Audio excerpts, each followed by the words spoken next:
ونستغفره ونؤمن به ونتوكل عليه ونعوذ بالله من شرور أنفسنا ومن سيئات أعمالنا من يهده الله فلا مضل له ومن يضلله فلا هادي له ونشهد أن لا إله إلا الله وحده لا شريك له ونشهد أن سيدنا وحبيبنا ومولانا محمدا عبده ورسوله صلى الله تعالى عليه وعلى آله وأصحابه وبارك وسلم تسليما كثيرا كثيرا. أما بعد فأعوذ بالله من الشيطان الرجيم. بسم الله الرحمن الرحيم.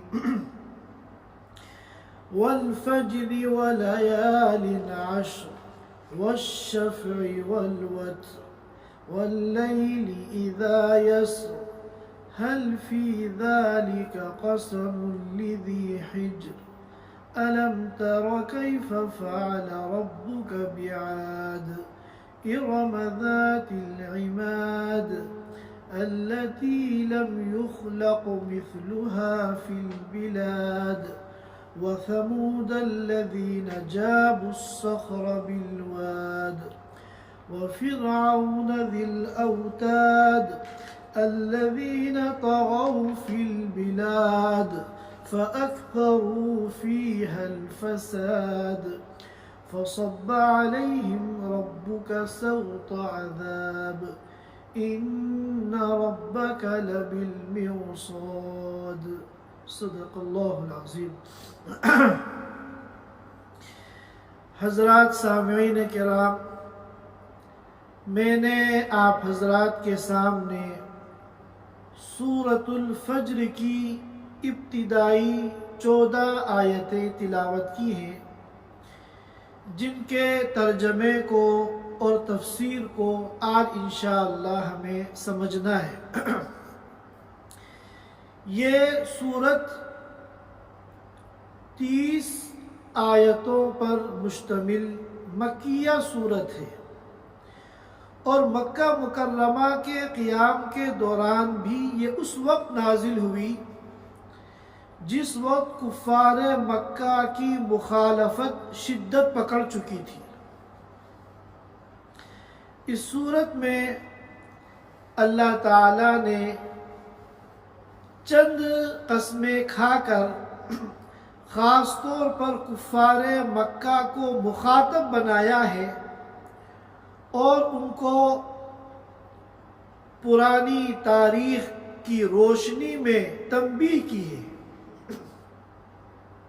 اور یہ آپ حضرات جانتے ہیں کہ اللہ کے رسول صلی اللہ علیہ وسلم نے عشاء کی نماز میں معاذ بن جبل رضی اللہ تعالی عنہ کو پڑھنے کے لیے جو چند صورتیں بتائی تھی، ان میں سورۃ الفجر بھی شامل ہے. ہم پہلے ان آیتوں کا، جن کی میں نے ابھی تلاوت کی ہے، ترجمہ کر لیتے ہیں، پھر انشاءاللہ ان آیتوں کے جو تفسیری مضامین ہیں ہم ان کو سمجھنے کی کوشش کریں گے.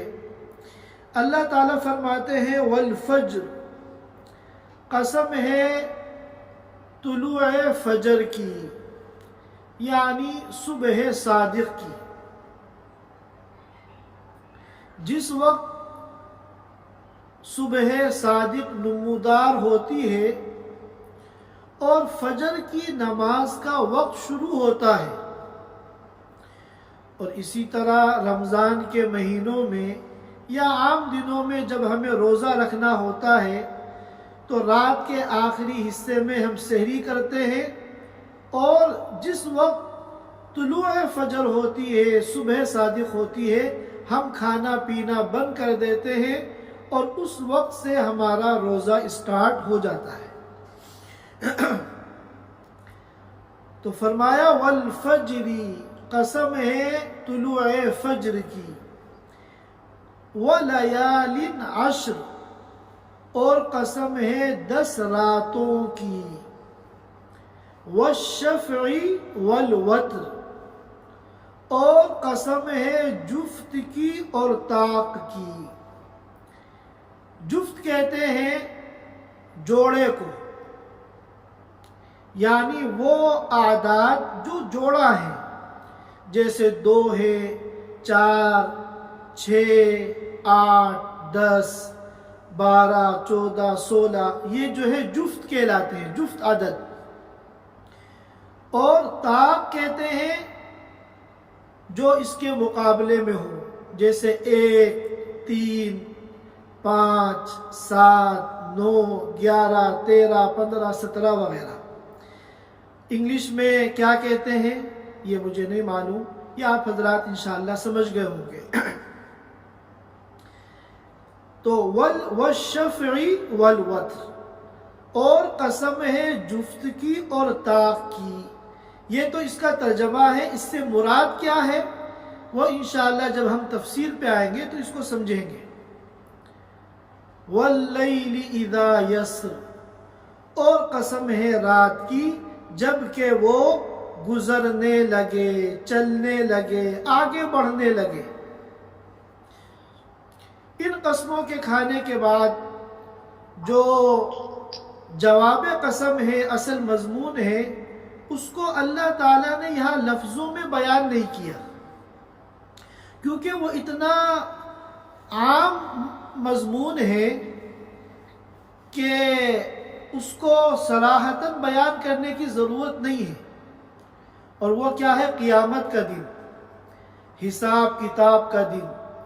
یہ موضوع اس وقت چرچے میں تھا، اس پہ ہر جگہ ڈسکس ہو رہی تھی، تو اس کو صراحتاً بیان کرنے کی ضرورت نہیں کہ ان الدین لواقع، کہ حساب کتاب جو ہے یہ ضرور بالضرور قیامت کے دن ہو کر رہے گا۔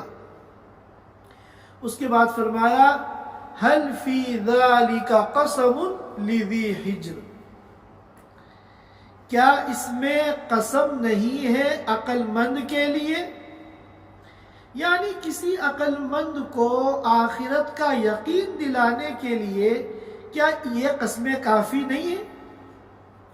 اس کے بعد فرمایا الم تر کیف فعل ربک بعاد، کیا نہیں دیکھا آپ نے کہ آپ کے رب نے قوم عاد کے ساتھ کیا معاملہ کیا؟ ارم ذات العماد، قوم عاد یعنی قوم ارم جو کہ ستونوں والی قوم ہے، التی لم یخلق مثلها فی البلاد، ایسی طاقتور اور ایسی پاورفل قوم کہ التی لم یخلق مثلها، کہ جس جیسی کوئی اور قوم شہروں میں، بستیوں میں، یعنی اس دنیا کے اندر پیدا نہیں کی گئی۔ وَثَمُودَ الَّذِينَ جَابُوا الصَّخْرَ بِالْوَادِ، اور کیا آپ نے نہیں دیکھا کہ آپ کے رب نے کیا معاملہ کیا قوم سمود کے ساتھ؟ الَّذِينَ جَابُوا الصَّخْرَ بِالْوَادِ، جنہوں نے وادی میں، اپنی بستی میں چٹانوں کو تراش کر مکانات بنائے۔ وَفِرْعَوْنَ، اور کیا آپ نے نہیں دیکھا کہ آپ کے رب نے فرعون کے ساتھ کیا معاملہ کیا؟ ذِی الاوتاد، وہ فرعون جو میخوں والا تھا، کیلوں والا تھا۔ کیا مطلب ہے اس کا وہ انشاءاللہ ہم تفسیر کے دوران سمجھیں گے۔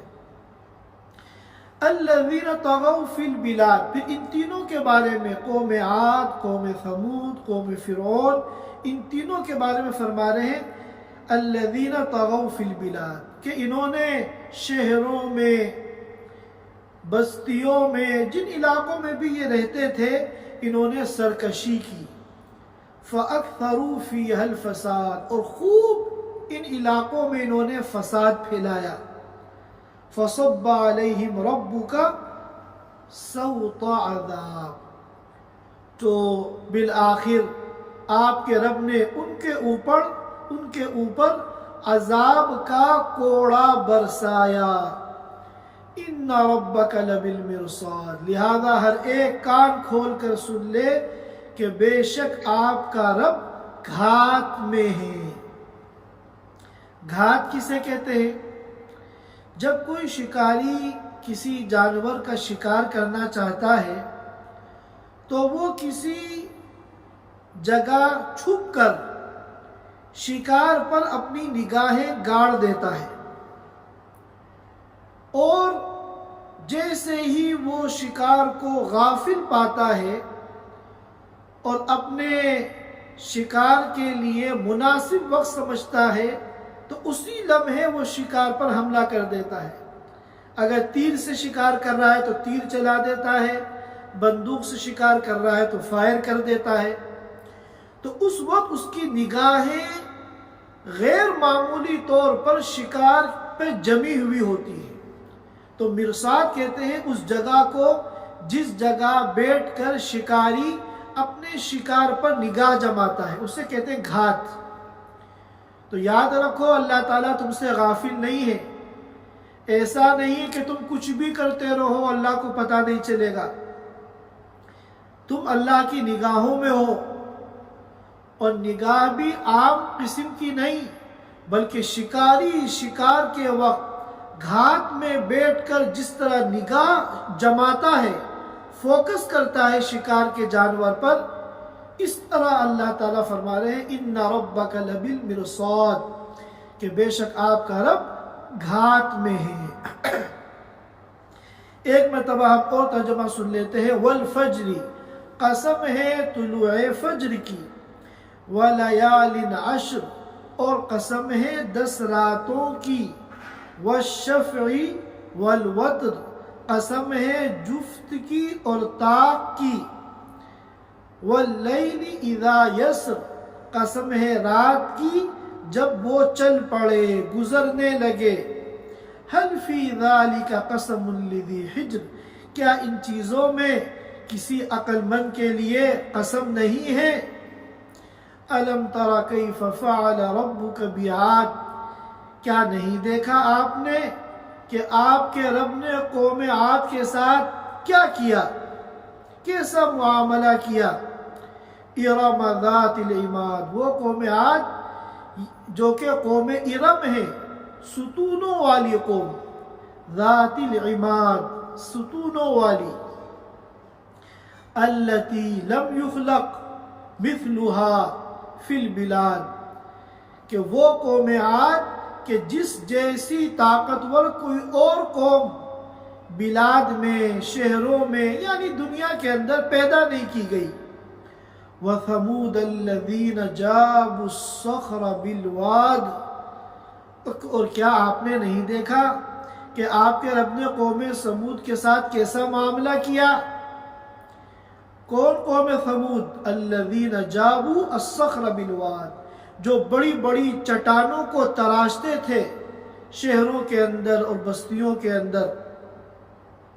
وفرعون ذی الاوتاد، اور کیا آپ نے نہیں دیکھا کہ آپ کے رب نے کیسا معاملہ کیا فرعون کے ساتھ، اس کی قوم کے ساتھ؟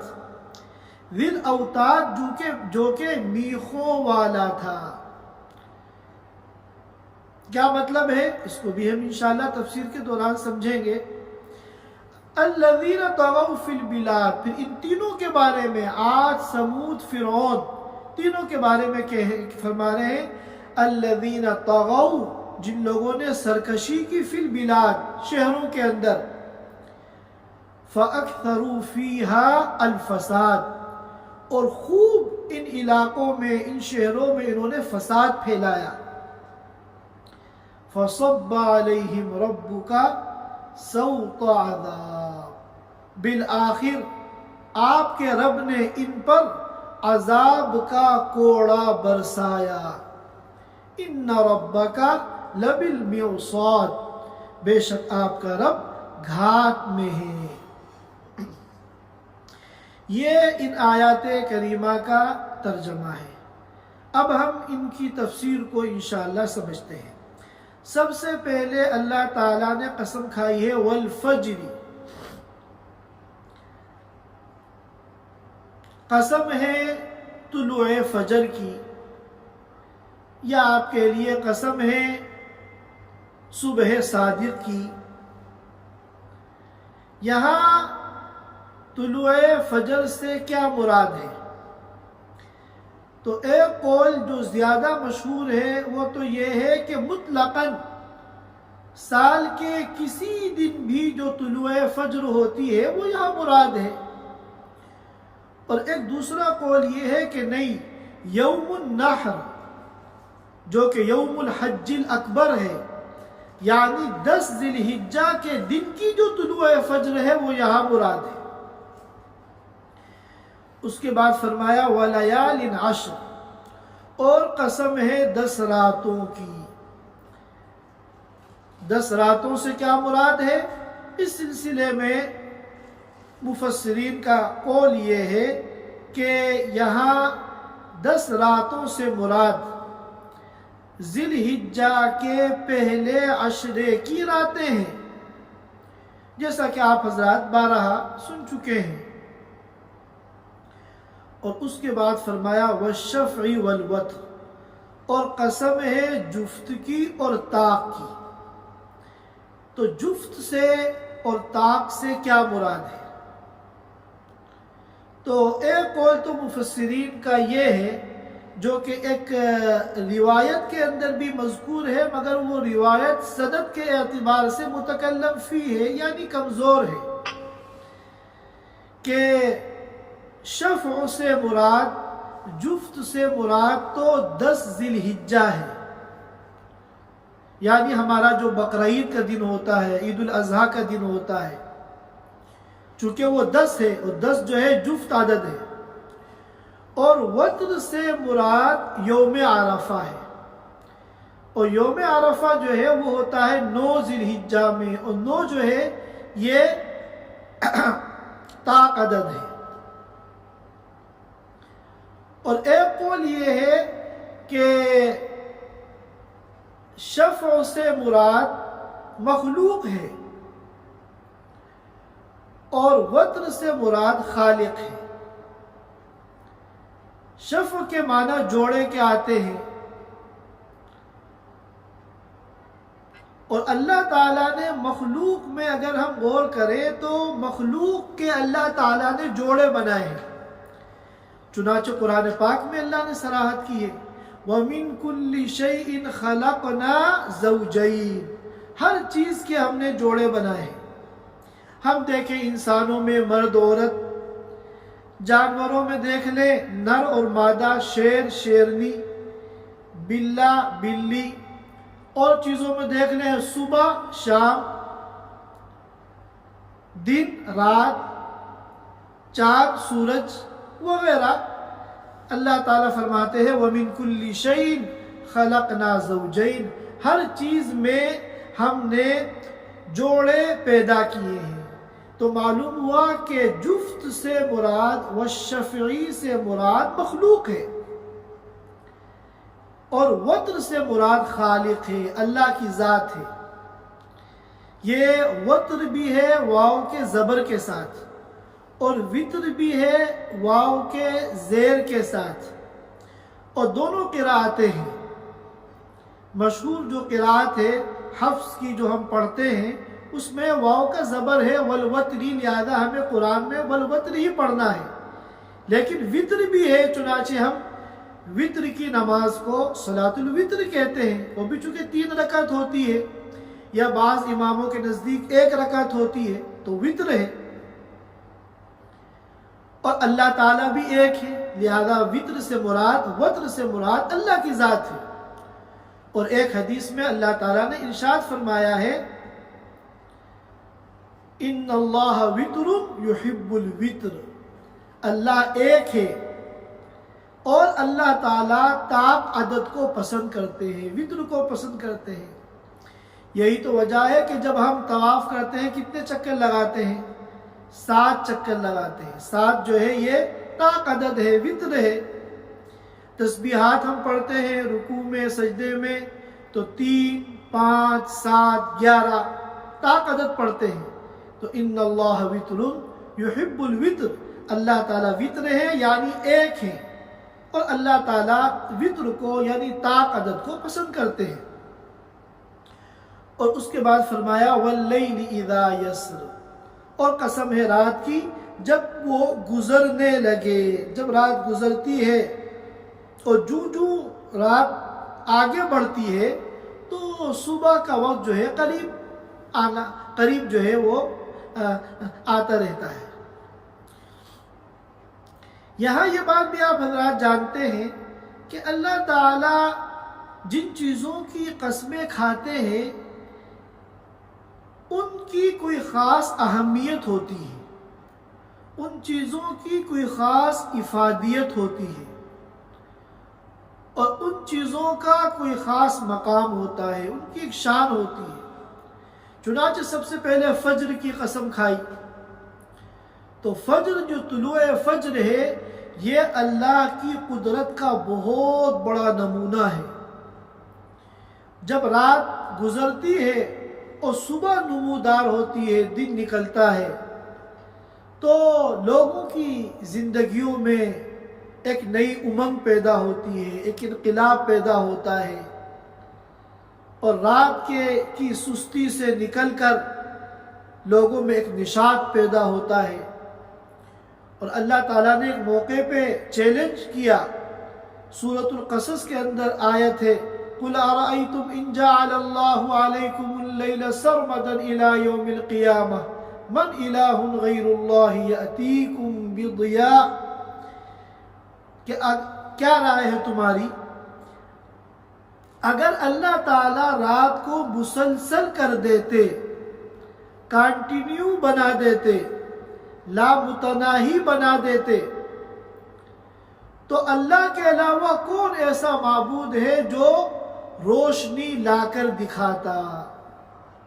یہ روشنی نکالنا، رات کے اندھیرے سے صبح کی روشنی کو نمودار کرنا، یہ اللہ کی قدرت کاملہ کا ایک نمونہ ہے. یہ ہر ایک کی بس کی بات نہیں ہے.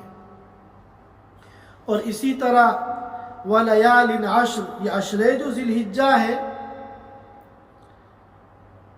یہ سال کے ایام میں انتہائی مبارک ایام ہیں. حدیث پاک میں آتا ہے افضل ایام الدنیا ایام العشر، کہ سال کے 355 دنوں میں سب سے افضل جو ایام ہیں وہ عشرہ ذی الحجہ کے پہلے 10 ایام ہیں. اور آخر میں قسم کھائی تھی واللیل اذا یسر،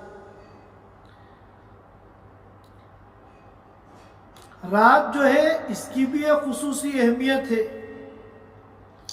اور رات کی عبادت اللہ تعالیٰ کو جتنی پسند ہے دن کی عبادت اتنی زیادہ پسند نہیں ہے. اور اسی طرح رات کے آخری حصے میں جب 2/3 رات گزر جاتی ہے تو اللہ تعالیٰ آسمان دنیا پہ تشریف لاتے ہیں، اور پھر اعلان ہوتا ہے کہ ہے کوئی مانگنے والا جس کی مانگ کو میں پورا کروں، ہے کوئی استغفار کرنے والا جس کے گناہوں کو میں معاف کروں، ہے کوئی دعا کرنے والا جس کی دعا کو میں قبول کروں. اور والشفع والوتر، یوم النحر اور یوم عرفہ کے فضائل تو آپ حضرات جانتے ہیں. یہ قسمیں کھا کر اللہ تعالیٰ جو مضمون بیان کر رہے ہیں اس مضمون کو، چونکہ وہ بہت زیادہ اس وقت معروف تھا اور اس پہ خوب ڈسکس ہو رہی تھی، اس کو لفظوں میں بیان نہیں کیا. وہ کیا ہے کہ حساب و کتاب واقع ہونے والا ہے. آخرت کا دن، قیامت کا دن، حساب کتاب کا دن ضرور بھی ضرور آئے گا. پھر اللہ تعالیٰ نے ان مشرکین مکہ کو مخاطب کر کے فرمایا هل فی ذالک قسم لذی حجر، کیا کوئی بھی عقل مند ایسا ہے کہ ان قسموں کے بعد جن میں سے ایک قسم انتہائی بھاری ہے اور انتہائی عظیم ہے اور انتہائی محتم بالشان ہے، ان قسموں کے بعد بھی کسی عقل مند کے لیے آخرت کے انکار کی گنجائش ہے؟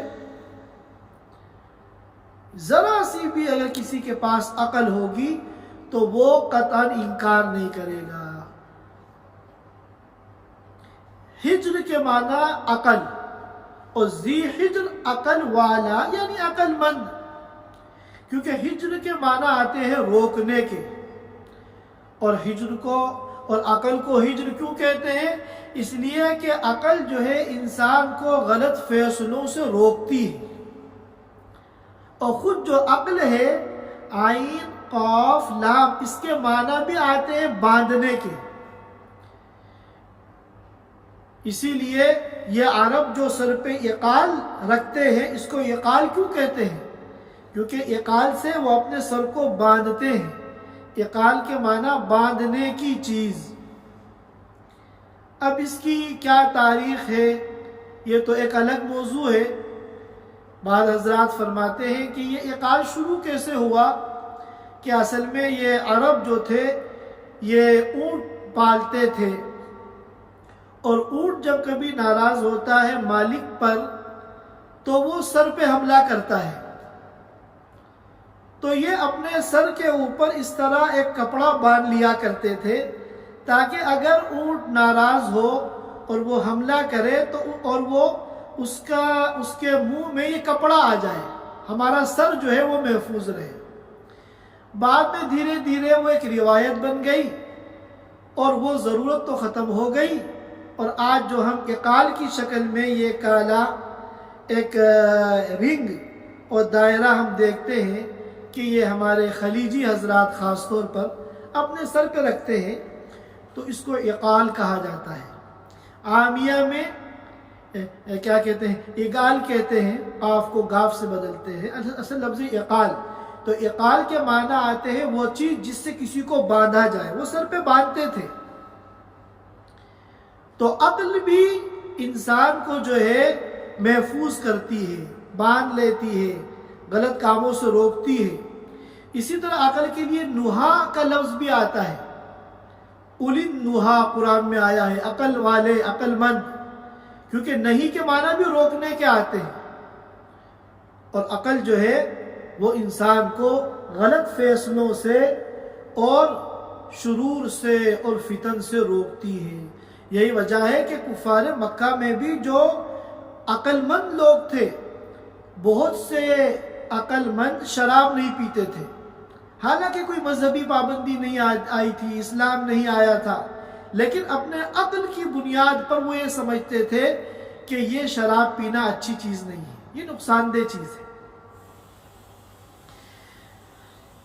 اس کے بعد اللہ تعالیٰ ایک تاریخ رکھ رہے ہیں کفار مکہ کے سامنے کہ دیکھو، اگر تم اس گھمنڈ میں ہو کہ ہم بڑے طاقتور ہیں اور ہم بڑے بڑے کیا کہتے ہیں رؤساء ہیں اور لیڈر ہیں، اور پورا عرب جو ہے ہمیں اپنا قائد اور لیڈر تسلیم کرتا ہے، ہم ہر اعتبار سے پاورفل ہیں، تو یاد رکھو تم سے زیادہ بڑے ترم خواہ اس دنیا میں آئے ہیں، جن کی طاقت کے آگے تمہاری کوئی حیثیت نہیں ہے،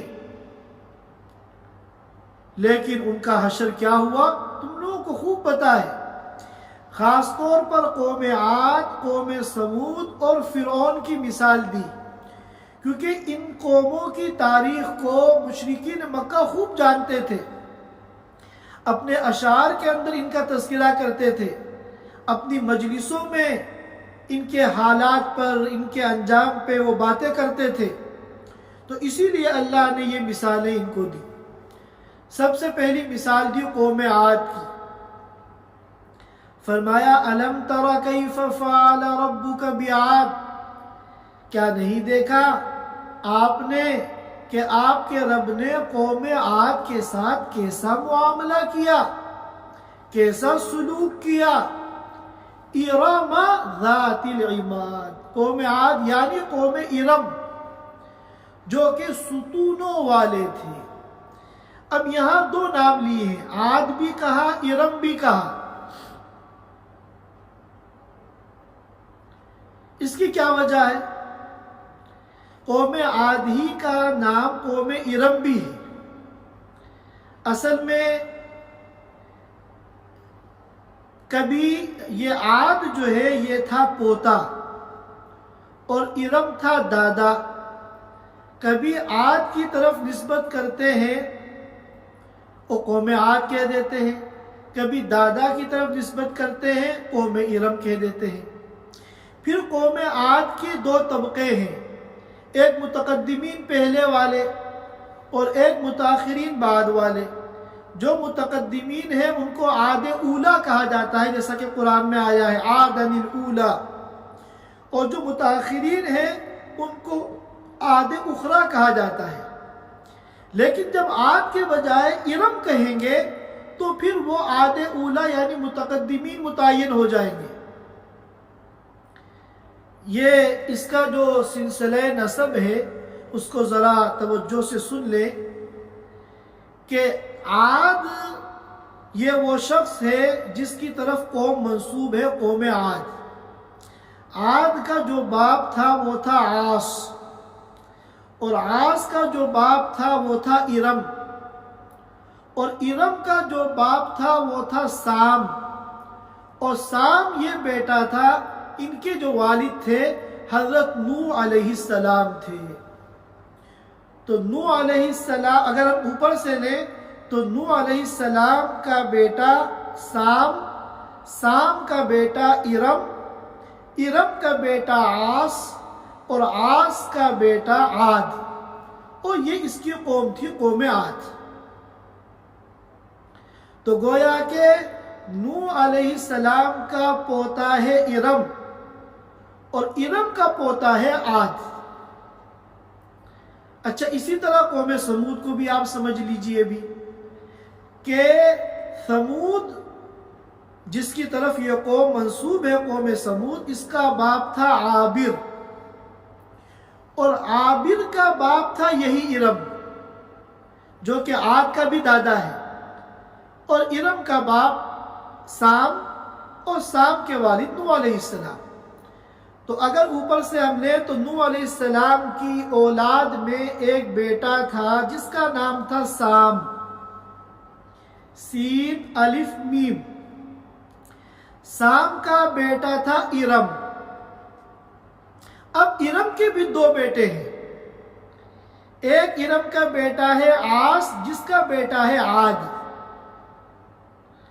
اور ارم کا ایک بیٹا ہے عابر، عین الف با را، عابر، اس کا بیٹا ہے ثمود۔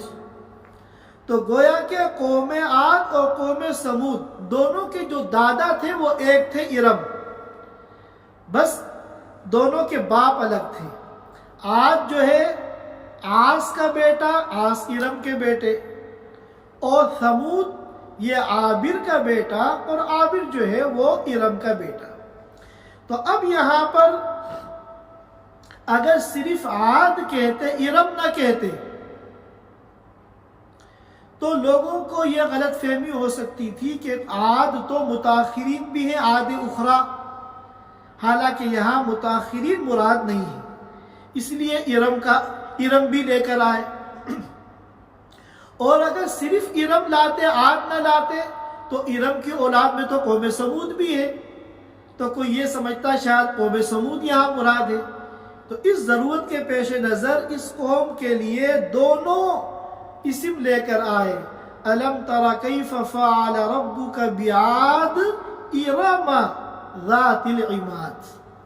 ذات العماد کے معنی، عماد کہتے ہیں ستون کو۔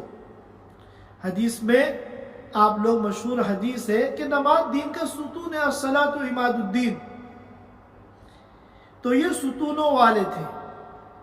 کیا مطلب ستونوں والے تھے؟ اس کے دو مطلب ہیں۔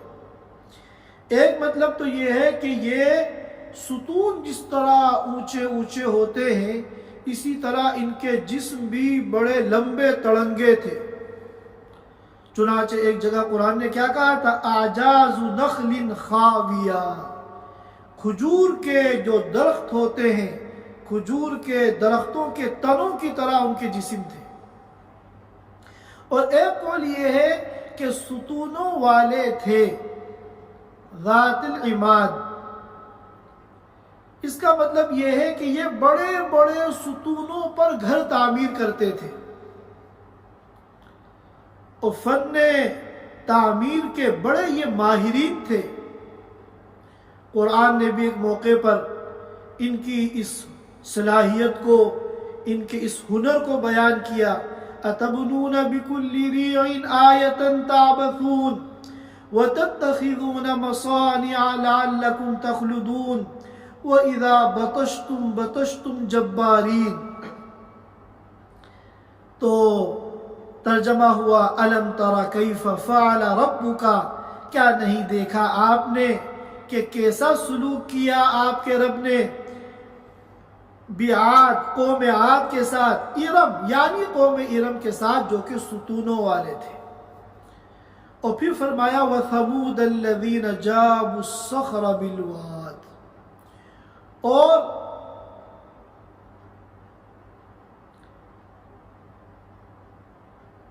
کیا آپ نے نہیں دیکھا کہ کیسا سلوک کیا آپ کے رب نے قوم ثمود کے ساتھ؟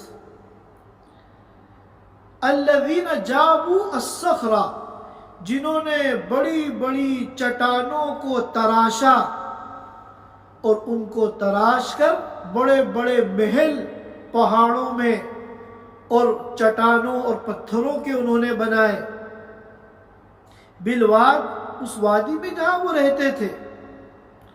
چنانچہ یہ جو قوم عاد کا علاقہ ہے، سعودی عرب میں آج بھی یہ علاقہ موجود ہے۔ جنوب کی طرف جب آپ جائیں گے تو جنوب کا جو پورا یہ ریتیلا صحرا کا علاقہ ہے، یہاں تک کہ یمن کا جو شہر ہے حضرموت، وہاں تک یہ پورا علاقہ یہ قوم عاد کی بستی تھی۔ اور اسی کے قریب قوم سمود کا علاقہ تھا۔ قوم سمود کا بالتحدید کیا علاقہ تھا، اس میں مورخین کا اختلاف ہے، لیکن اتنی بات یقینی ہے کہ یہ بھی اسی کے آس پاس تھے۔ ان کے علاقے میں کہا جاتا ہے کہ وہ شام کی طرف، ملک شام تک کا یہ پورا جو علاقہ تھا یہ قوم سمود کی بستی تھی۔ اور آج بھی ان علاقوں میں کھدائی کے دوران ان کے محلات کے آثار ملے ہیں۔ آپ اگر نیٹ پر سرچ کریں گے گوگل میں، تو ہم تو عربی میں لکھتے ہیں دیار عاد، قوم عاد کے مکانات، دیار ثمود، قوم سمود کے مکانات۔ آپ انگلش میں جو بھی ترجمہ ہوگا وہ لکھیں گے تو اس کی امیجز آ جائیں گی آپ کے سامنے، تو آپ خود دیکھیے، آپ حیران رہ جائیں گے کہ کس طرح انہوں نے پہاڑوں کے اندر تراش تراش کے اپنے عظیم الشان محل تیار کیے تھے۔ وَفِرْعَوْنَ ذِي الْأَوْتَادِ، اور تیسری وہ قوم فرعون ہے۔ پھر آپ علم ترى کیف فعل ربک کو تینوں سے جوڑنا ہے، عاد کے ساتھ بھی، ثمود کے ساتھ بھی، فرعون کے ساتھ بھی۔